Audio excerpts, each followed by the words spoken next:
नमस्कार, स्वागत है आप सभी का। आपके साथ मैं हूं पुनीत। और 23 का संग्राम 24 पर घमासान। जी हां, बीजेपी के राष्ट्रीय अध्यक्ष जेपी नड्डा ने आज सतना जिले की चित्रकूट विधानसभा क्षेत्र के मझगवा के पास मिचकुरिन गांव से जन आशीर्वाद यात्रा की शुरुआत कर दी। जेपी नड्डा ने कहा कि बीजेपी के शासनकाल में मध्य प्रदेश उत्तम प्रदेश बन रहा है। अपने संबोधन में जेपी नड्डा ने कांग्रेस पर भी कई बड़े हमले किए।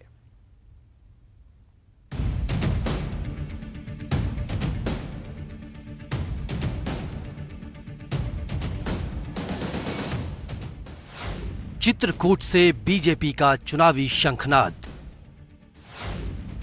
चाहिए जनता का आशीर्वाद। मायावी वादों से बचना है, वो कहते हैं, हम करके दिखाते हैं। 23 का संग्राम 24 पर घमासान। 2023 के चुनावी महासंग्राम में बीजेपी के राष्ट्रीय अध्यक्ष जेपी नड्डा ने जन आशीर्वाद यात्रा का शंखनाद किया। जन आशीर्वाद यात्रा का भगवान राम की नगरी चित्रकूट से आगाज हुआ। ये यात्रा 19 दिनों तक 13 जिलों में 2345 किलोमीटर का रास्ता तय करेगी। अपने संबोधन में जेपी नड्डा ने कहा कि 20 साल पहले मध्य प्रदेश कैसा था, आज 20 साल बाद ये कैसा है। इस दौरान बीजेपी के विकास के संकल्प ने कितना परिवर्तन किया, यही बताने के लिए जन आशीर्वाद यात्रा निकाल रहे हैं।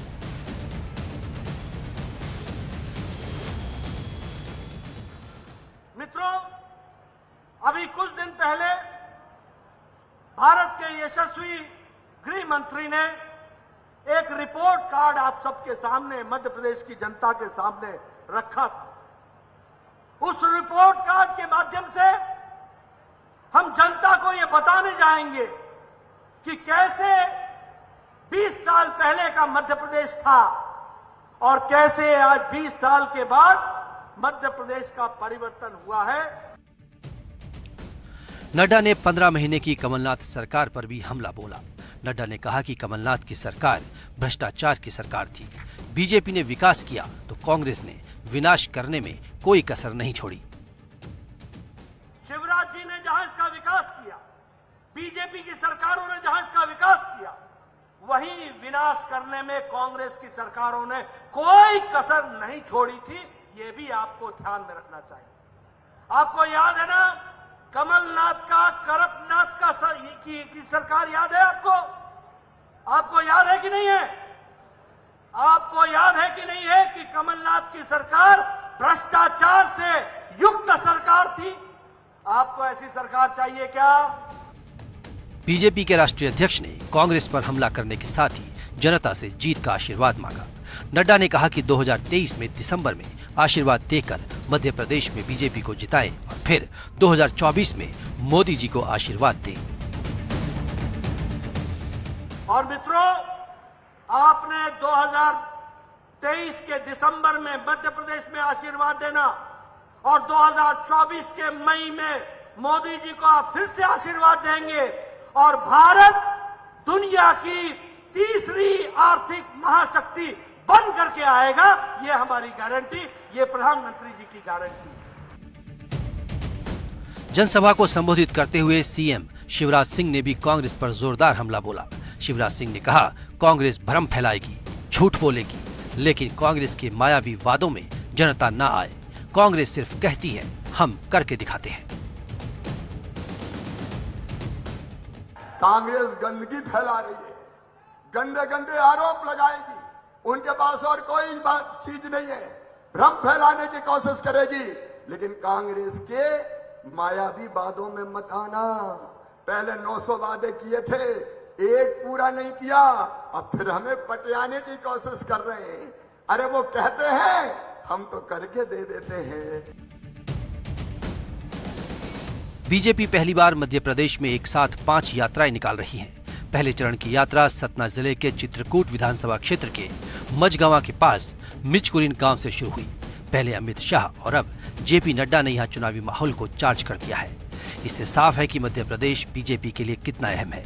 राज्य में सरकार बीजेपी की है, उसे रिटेन करना एक चुनौती है।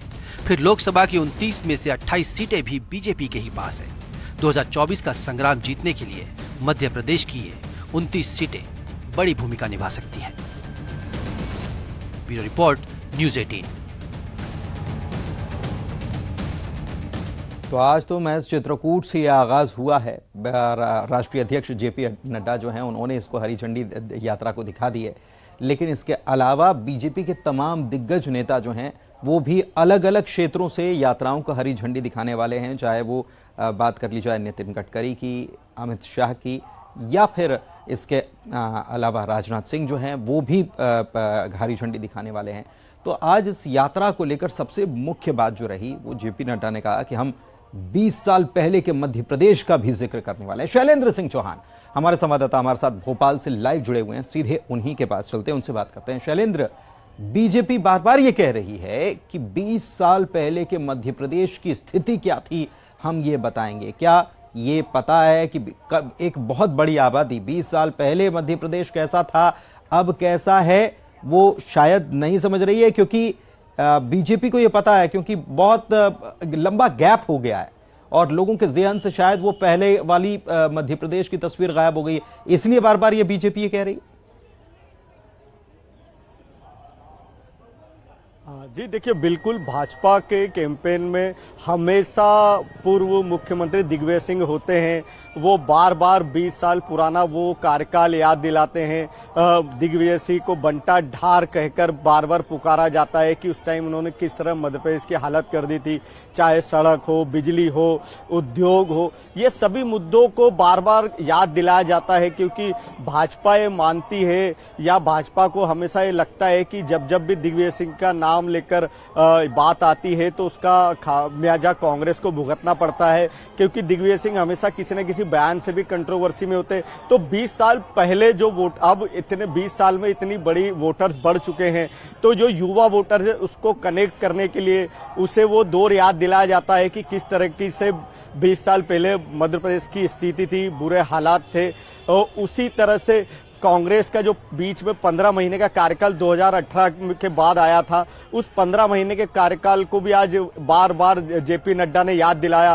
अपने भाषण में भी ये बात कही कि करप्शन को लेकर मुद्दा उठाया, यहाँ तक कि पीएम आवास योजना को लेकर भी उठाया कि कमलनाथ ने तो कभी पीएम आवास योजना के लिए कभी कोई केंद्र से कोई मदद ही नहीं मांगी, ना वहां से कुछ पैसा लिया, वहां उन्होंने प्रस्ताव ही नहीं भेजे। तो इस तरीके से करप्शन और बंटा ढार, इन दोनों मुद्दों को लेकर भाजपा लगातार अपना चुनाव अभियान चला रही है। ठीक है, इसी को लेकर भाजपा अपना चुनाव अभियान चला रही है। आज तो यात्रा का पहला दिन है और आज तो पहली यात्रा की शुरुआत हुई है। अब आगे का कार्यक्रम क्या रहने वाला है? क्या हम ये देखेंगे आने वाले दिनों में कि अलग अलग क्षेत्रों से यात्रा निकलने ही वाली है, तो हर तरफ यात्रा ही यात्रा बीजेपी की नजर आने वाली? ये भी एक स्ट्रैटेजी है। साथ साथ एक ही अलग अलग क्षेत्र भले ही हों, लेकिन अलग अलग नेता अलग अलग क्षेत्र में एक ही बात बोलते हुए नजर आएंगे, पार्टी का प्रचार करते नजर आएंगे। देखिए, हम एक बात तो आपको बता दें कि आज जेपी नड्डा ने चुनाव का एक बड़ा एजेंडा सेट कर दिया। आज हम जहां पर खड़े हैं आपको खुद चित्रकूट का ये घाट नजर आ रहा होगा। पीछे यहाँ पर बिल्कुल जो पीछे पुल है वो चित्रकूट का वो घाट है जो उत्तर प्रदेश से लगा हुआ है, और उससे हम 10-20 कदम आगे चलते हैं तो मध्य प्रदेश आ जाता है। तो चित्रकूट एक ऐसी विधानसभा है जो यूपी और एमपी दोनों से लगी हुई है।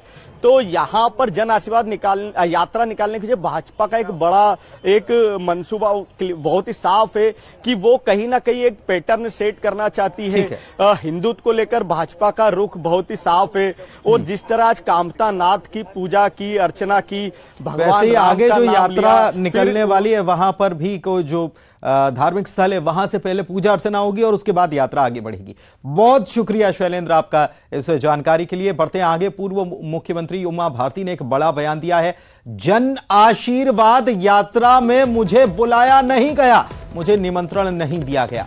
कोई बात नहीं, अगर ज्योतिरादित्य सिंधिया ने सरकार बनवाई, मैंने भी बनवाई, प्रचार किया, मेरा ध्यान रखना था, नहीं रखा, मुझे निमंत्रण नहीं दिया गया। मुझे तो अब डर है कि सरकार बनने के बाद ये मुझे पूछेंगे कि नहीं पूछेंगे। बहुत बड़ा बयान, और वो भी तब जब आज ही जन आशीर्वाद यात्रा की शुरुआत हुई है, तब ये उमा भारती कह रही है। मुझे नहीं बुलाया क्योंकि उनको लगता है कि अब तो हम सरकार बना लेंगे, हाँ चुनाव प्रचार में बुलाएंगे और मैं चली भी जाऊंगी, मैं भाजपा का ही प्रचार करूंगी, मैं भाजपा की नहीं वोट मांगूंगी।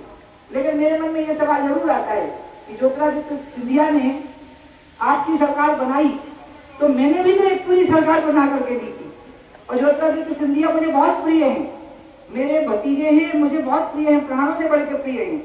तो उनको ये ध्यान तो रखना था, मुझे नहीं जाना था। वो घबराते हैं कि मैं पहुंच जाऊंगी तो सारा ध्यान मेरी तरफ चला जाएगा। नहीं, मुझे नहीं जाना था, कम से कम निमंत्रण देने की औपचारिकता पूरी करनी चाहिए थी। तो बड़ा बयान दे दिया उमा भारती।